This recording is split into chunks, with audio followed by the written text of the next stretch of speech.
બે પસંદગી રહેશે, એક બાય સાઇડ છે અને એક સેલ સાઇડ છે.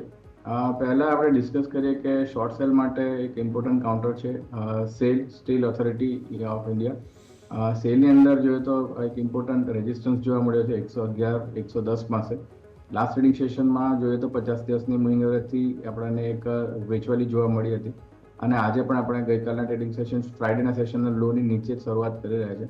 તો સેલની અંદર વેચવાલીની સલાહ છે. 108 રૂપિયાનો સ્ટોપ લોસ રાખવાનો છે અને લક્ષ્યાંક નીચેમાં 96 રૂપિયાના એક્સપેક્ટેડ છે. બીજી જે પસંદગી છે કાવેરી સીડ્સ KSCLનું કાઉન્ટર છે. ઇમ્પોર્ટન્ટ બ્રેકઆઉટ હતો ટ્રાયંગલ ફોર્મેશનનો અને stock continuously about trend line જે બ્રેકઆઉટ લેવલ હતા એની ઉપર જ ટ્રેડ કરી રહ્યો છે. ત્યાં સુધી 900નું લેવલ જાળવી રાખે છે, એક વ્યૂ પોઝિટિવ છે. ઉપરમાં પણ એક રેન્જ જોવા મળી છે 1000 રૂપિયાની, પરંતુ બ્રેકઆઉટ બહુ સ્ટ્રોંગ જોવા મળ્યો હતો 930 પાસે. KSCL કાવેરી સીડ્સમાં બાઇંગની સલાહ છે. 900નો સ્ટોપ લોસ રાખવાનો છે અને 1000 રૂપિયાના લક્ષ્યાંક એક્સપેક્ટેડ છે. 900ના સ્ટોપ લોસ સાથે 1000ના ટાર્ગેટ્સ તમે અહીંયા વિકાસ જોઈ શકો છો. તો કાવેરી સીડ્સ તમને એક તો ખરીદવાની સલાહ બને છે, સામે સેલ વેચવાની સલાહ, 96ના ટાર્ગેટ, 108ના સ્ટોપ લોસ સાથે. આ છે તમારા માટે આજની સ્ટ્રેટેજી.